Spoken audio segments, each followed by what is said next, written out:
Assalamualaikum warahmatullahi wabarakatuh. Perkenalkan, nama saya Fitri Nurhayati.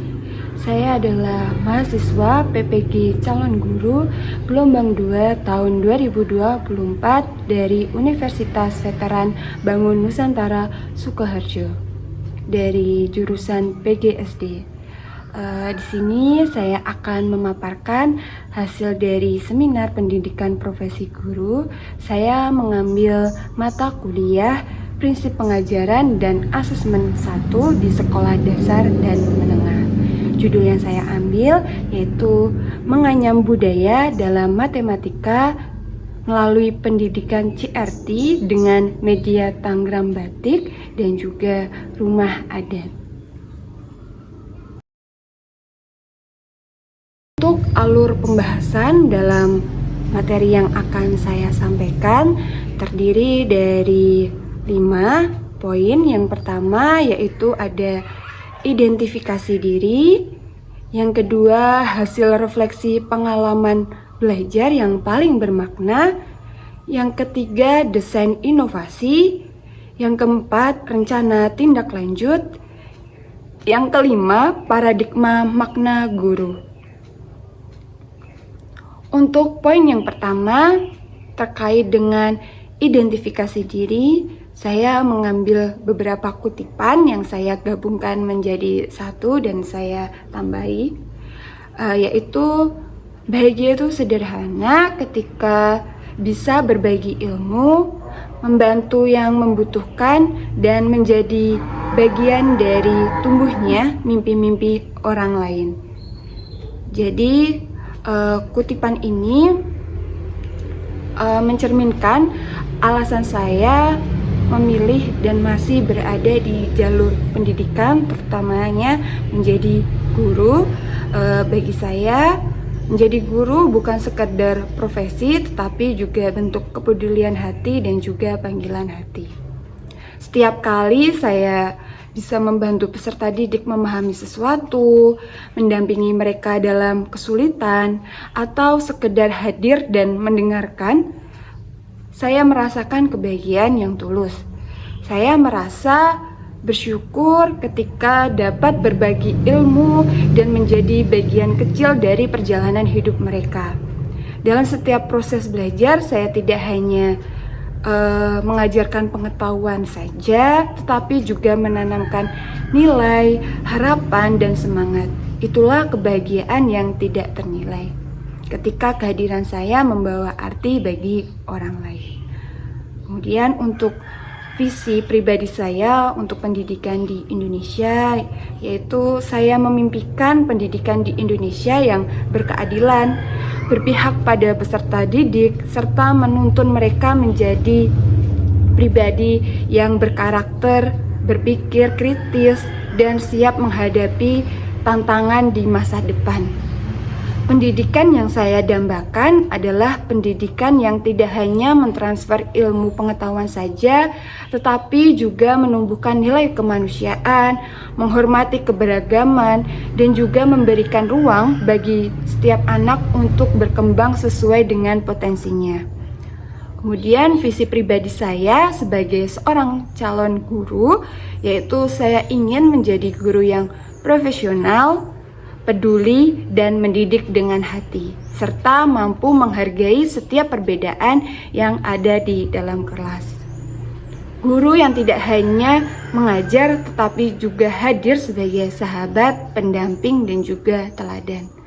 Guru yang terus belajar dan tumbuh, serta menjadikan kelas sebagai ruang yang aman dan merdeka untuk berpikir, berkreasi, dan menjadi dirinya sendiri.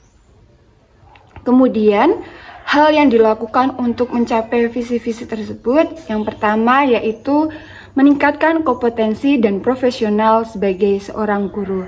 Hal yang saya lakukan yaitu terus belajar dan berkembang melalui pelatihan, seminar, serta membaca literatur tentang strategi pembelajaran dan pendidikan.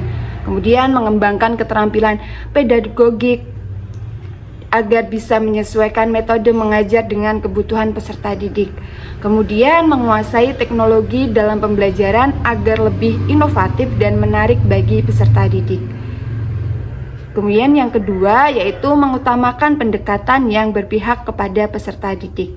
Jadi melakukan asesmen awal untuk memahami kebutuhan dari peserta didik dan juga latar belakang dari peserta didik.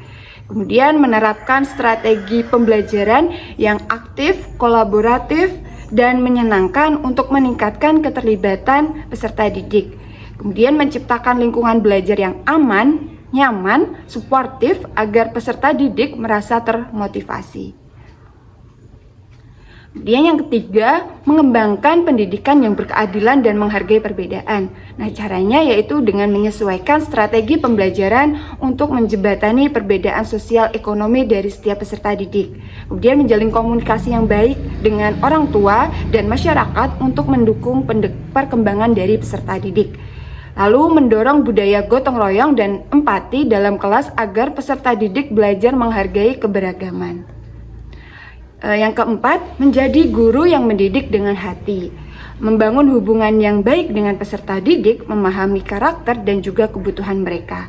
Lalu menjadi teladan dalam bersikap dan berperilaku, menunjukkan nilai-nilai positif dalam kehidupan sehari-hari, dan juga membantu peserta didik dalam mengembangkan kepercayaan diri dan motivasi belajar dengan memberikan dorongan dan juga apresiasi. Dia yang terakhir, yang kelima, berperan sebagai agen perubahan dalam pendidikan. Nah, dengan cara berpartisipasi dalam komunitas guru untuk berbagi pengalaman dan belajar dari sesama pendidik. Kemudian melakukan refleksi dan evaluasi secara berkala untuk terus meningkatkan kualitas pengajaran. Dan yang terakhir, menginisiasi program atau kegiatan yang berdampak positif bagi peserta didik dan lingkungan sekolah. Selanjutnya yaitu terkait dengan refleksi pengalaman belajar yang paling bermakna bagi saya dalam perkuliahan selama 2 semester ini. Saya memilih mata kuliah prinsip pengajaran dan asesmen 1 di sekolah dasar dan menengah. Yang paling bermakna pada mata kuliah ini yaitu pada topik 1, yaitu terkait dengan prinsip Understanding by Design UBD dalam perencanaan pembelajaran dan asesmen. Melalui topik ini, saya mendapatkan pemahaman menyeluruh mengenai pentingnya menyusun perangkat pembelajaran dengan berorientasi pada hasil belajar yang ingin dicapai. Pendekatan UBD ini mengubah cara pandang saya dalam merancang pembelajaran dari sekedar merancang kegiatan menjadi merancang pembelajaran yang lebih bermakna. Saya mulai memahami bahwa perencanaan pembelajaran yang efektif itu dimulai dari menetapkan tujuan akhir, menyusun asesmen yang sesuai, dan kemudian mengatur aktivitas pembelajaran yang mendukung kegiatan tersebut. Kemudian topik ini sangat membantu saya dalam memperbaiki kualitas modul ajar yang telah saya susun, karena saya menjadi lebih sistematis, terarah, dan reflektif dalam memastikan keterkaitan antara tujuan, asesmen, dan juga kegiatan pembelajaran. Kemudian selanjutnya, selain topik 1, saya juga mengambil topik 4 yang menurut saya juga paling bermakna tentang rancangan pembelajaran dan asesmen menggunakan pendekatan Culturally Responsive CRT. Ini memperluas cakrawala saya, pengetahuan saya, pemahaman saya terhadap pentingnya keterpihakan dan relevansi budaya dalam proses belajar mengajar. Dalam topik ini, saya membaca sebuah artikel tentang CRT yang mengutip pendapat menurut Latson Billings tahun 1995,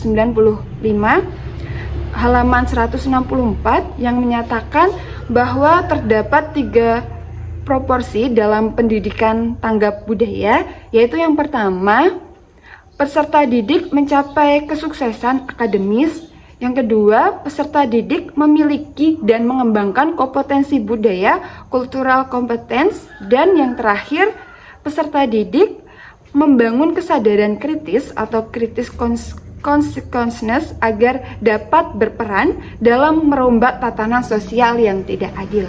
Nah, dari pemikiran ini memberikan saya pemahaman bahwa pembelajaran bukan hanya soal kognitif, tetapi ternyata juga berperan dalam pembentukan kesadaran sosial dan identitas budaya serta peserta didik. Dalam implementasinya, saya mencoba menyusun modul ajar yang berbasis CRT secara menyeluruh, dimulai dari kegiatan awal, kegiatan inti, kegiatan penutup, media, LKPD, hingga soal evaluasi, yang seluruhnya dirancang agar relevan dengan latar belakang budaya peserta didik. Dalam proses penyusunan modul ajar ini, saya tetap menggunakan prinsip UBD sebagai kerangka dasar agar perencanaan lebih runtun dan mudah diorganisasikan. Secara keseluruhan, gabungan pemahaman dari topik 1 dan topik 4 ini telah membantu saya mengembangkan pembelajaran yang bermakna secara akademis, berpihak secara sosial, dan relevan secara budaya. Saya merasa akan semakin siap menjadi guru yang tidak hanya mengajarkan konten tentang ilmu pengetahuan, tetapi juga menghargai identitas dari peserta didik.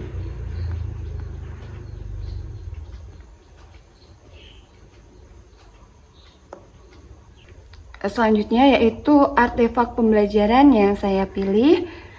Yang pertama yaitu untuk topik 1, saya memilih ruang kolaborasi yang terdapat 2 tugas. Yang tugas pertama terkait dengan refleksi rancangan pembelajaran, di mana di sini kita mengamati modul ajar yang telah dibuat oleh guru. Kemudian kami mencari kelebihan, kekurangan, dan ataukah sudah sesuai dengan prinsip UBD yang telah kami pelajari. Kemudian yang tugas yang kedua yaitu pemetaan rancangan pembelajaran dengan konsep understanding by design atau UBD.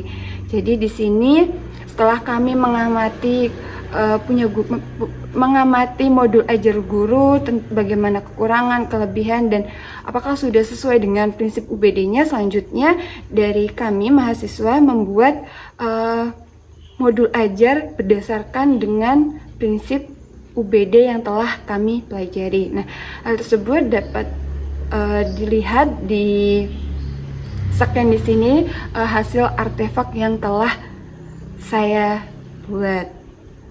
Kemudian yang kedua yaitu untuk topik 4 artefak pembelajaran yang saya ambil demonstrasi kontekstual. Jadi di sini ada 2 tugas, yaitu yang tugas pertama itu membuat rancangan pembelajaran dan asesmen dengan menggunakan pendekatan CRT, dan juga yang tugas kedua yaitu video simulasi dengan rekan sejawat. Jadi yang tugas pertama itu saya membuat modul ajar dengan pendekatan CRT. Lalu selanjutnya dari modul ajar tersebut saya mensimulasikan modul ajar tersebut dengan rekan sejawat, seperti itu. Desain inovasi yang telah saya buat yaitu yang pertama Google Form. Jadi Google Form di sini digunakan untuk pemetaan dari karakteristik peserta didik untuk mengetahui bagaimana kemampuan mereka, gaya belajar mereka, dan juga latar belakang budaya mereka. Kemudian untuk desain inovasi yang kedua yaitu terkait dengan modul ajar yang menggunakan pendekatan CRT, di mana dalam kegiatan pendahuluan, kemudian kegiatan inti, kegiatan penutup, LKPD, media, dan juga soal asesmen yang berbasis budaya. Dan dapat dilihat juga media yang saya gunakan yaitu ada Tangram batik, kemudian ada gambar rumah adat, dan selanjutnya ini ada LKPD yang sudah saya sesuaikan dengan pendekatan CRT, dan juga yang terakhir ada soal evaluasi yang sudah saya sesuaikan dengan pendekatan CRT. Nah, selanjutnya alur dari desain inovasi itu sendiri, yang pertama saya lakukan yaitu identifikasi karakteristik peserta didik. Jadi dengan melakukan kegiatan yang dilakukan yaitu mengedarkan asesmen diagnostik digital melalui via Google Form kepada peserta didik. Jadi tujuannya untuk menggali informasi tentang gaya belajar mereka, minat, latar belakang, budaya, serta kemampuan awal mereka pada materi bangun datar. Kemudian yang kedua, menyesuaikan strategi dan media pembelajaran berdasarkan dari hasil asesmen. Kemudian alur yang kedua yaitu perencanaan modul ajar berbasis CRT. Jadi kegiatannya yaitu tentu saja menyusun modul ajar yang mengintegrasikan prinsip-prinsip CRT yang disesuaikan dengan kebutuhan dari peserta didik itu sendiri. Dan yang alur yang terakhir yaitu pengembangan media kontekstual budaya. Jadi media yang saya gunakan ada dua, yaitu Tangram motif batik sebagai alat bantu visual dan juga gambar rumah adat Nusantara untuk menjembatani bangun datar dengan nilai budaya lokal. Kemudian rencana tindak lanjut dari desain inovasi pembelajaran yang telah saya buat, yaitu yang pertama refleksi diri dan evaluasi pembelajaran.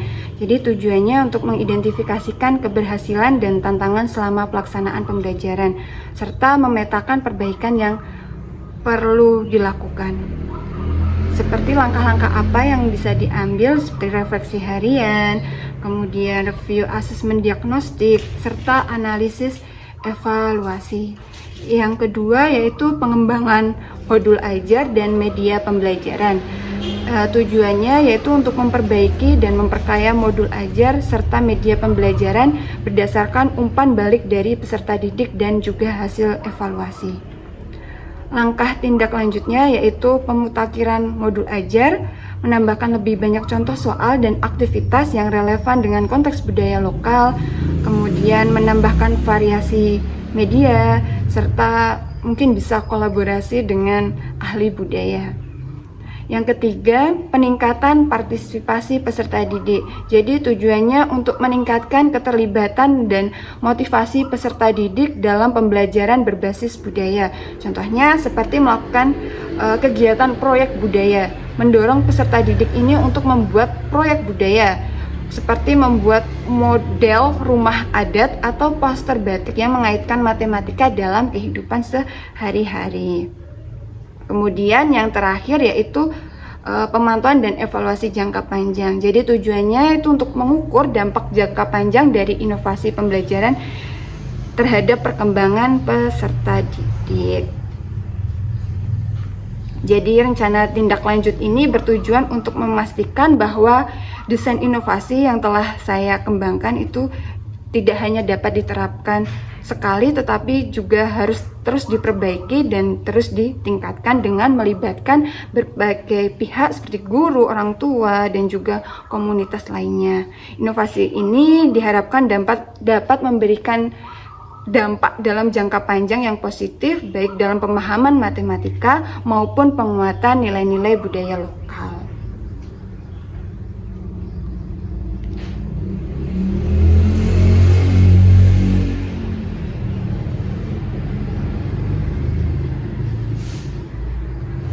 Kemudian yang terakhir yaitu terkait dengan paradigma makna guru. Jadi ada 4 paradigma yang saya ambil. Yang pertama yaitu guru sebagai pendidik, bukan sekedar pengajar. Paradigma lama memandang bahwa guru itu hanya sebagai penyampai ilmu.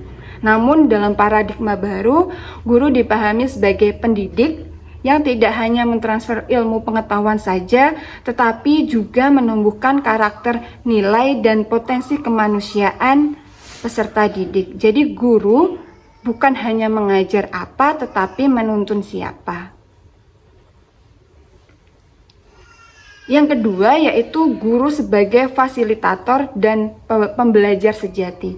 Jadi guru bukan pusat dari segala pengetahuan, tetapi menjadi fasilitator yang menuntun peserta didik membangun pemahaman mereka sendiri. Di sisi lain, guru juga harus menjadi pembelajar sepanjang hayat yang terus berkembang. Guru belajar agar bisa mengajar dan mengajar agar terus belajar. Yang ketiga, guru sebagai teladan dan nilai karakter. Guru sebagai teladan nilai dan karakter. Jadi guru adalah figur yang membentuk kepribadian dan budaya di kelas. Sikap, perkataan, dan tindakan guru menjadi cerminan nilai-nilai yang akan ditiru oleh peserta didik. Keberadaan guru membentuk ruang belajar yang tidak hanya cerdas secara kognitif, tetapi juga hangat secara emosi dan juga etika. Dan yang terakhir, guru sebagai agen perubahan sosial. Dalam masyarakat yang terus berkembang, guru memegang peranan penting sebagai agen perubahan. Guru tidak hanya membentuk individu, tetapi juga turut membangun masyarakat yang adil, inklusif, dan beradab. Jadi guru berperan aktif menciptakan masa depan yang lebih baik melalui pendidikan. Sekian presentasi dari saya, pemaparan materi dari saya. Apabila ada kurang lebihnya saya mohon maaf. Terima kasih. Wassalamualaikum warahmatullahi wabarakatuh.